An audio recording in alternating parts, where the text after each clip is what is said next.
recent thing across the wire is your main man, Jimmy Kimmel. Yeah. So, I mean, honestly, it's about time.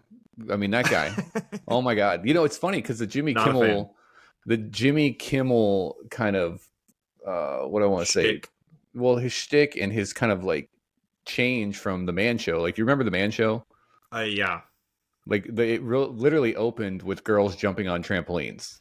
Right. Like, that was the opening sequence. And then he went full hard corporate. Left. Very corporate, very left. And then it's just like he can't get out of his own way. It's like, I don't know if he's just trying to be edgy, or because you know what happens in these situations is that people feel untouchable. Yeah. So they see it happening to everyone else. And if you don't know what we're referencing is with the Charlie Kirk assassination, people were getting fired from their jobs for making insensitive comments or celebrating it. You know, all across the country, this is happening. And so Jimmy Kimmel, in his infinite wisdom, decides to go and, I mean, he wasn't celebrating it, but he was spreading clear misinformation on national television. Because if you didn't know, Jimmy Kimmel is not a huge Trump fan. I don't know if you've come across with that. Oh, yeah. As explicitly as he is trying to. But yeah, so he got dinged and then he's out indefinitely. So we'll see how long. Because the FCC was threatening to put action against Disney. And then Nexstar, I guess, who owns the distribution rights for certain markets, they pulled it. And then that's what caused Disney to come in and make their decision. I'm reading here in quotes.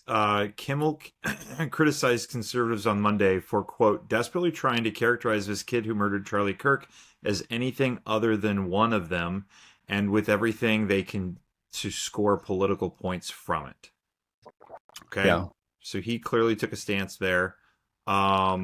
Presidente, who actually had dinner last night at Buckingham Palace. Yeah, I saw that. On a little bit of a PR tour.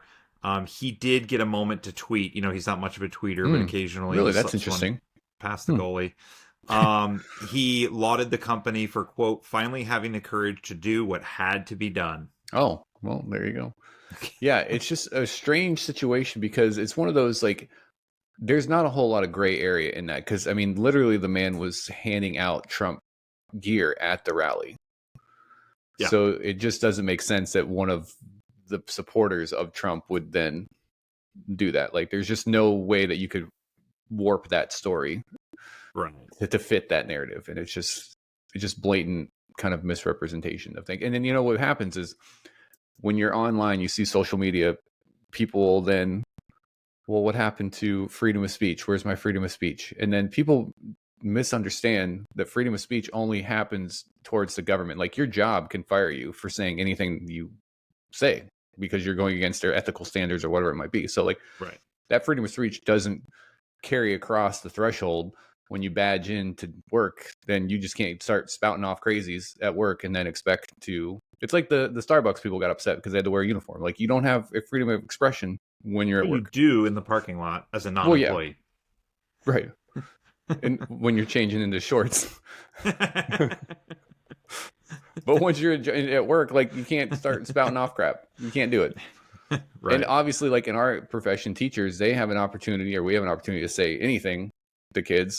Some of them apparently have an opportunity to wear shorts too. It is what I believe is the case nowadays. But I think there's a calf requirement for that, though. Oh, got it. There's a threshold. We don't meet it. Not many do.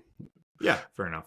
But yeah, because teachers are getting fired all over the place because they're posting crazy stuff, celebrating. Like, what are we doing, people? Like, can we not? I was in a Facebook group for some of the classes I teach, and people are like, you know, I'm really nervous about approaching this subject with my students because I don't want to get myself in trouble. And it's like, how hard is it to not get in trouble? Don't say you're happy about it. Don't cheer it. Don't say you had it coming. Don't say I disagree with people, so they should be shot. Like, it's pretty self-explanatory. Yeah, I mean, I genuinely believe that some of the most influential conversations are where the speaker doesn't take a stand. I mean, it's the Socratic method, right? Like, I'm just going to keep asking you questions so that we can explore the logic behind what you think. Yeah, and, you know, one of the things that comes up is, when is political violence acceptable? And then I think to myself, like, this guy wasn't even a politician.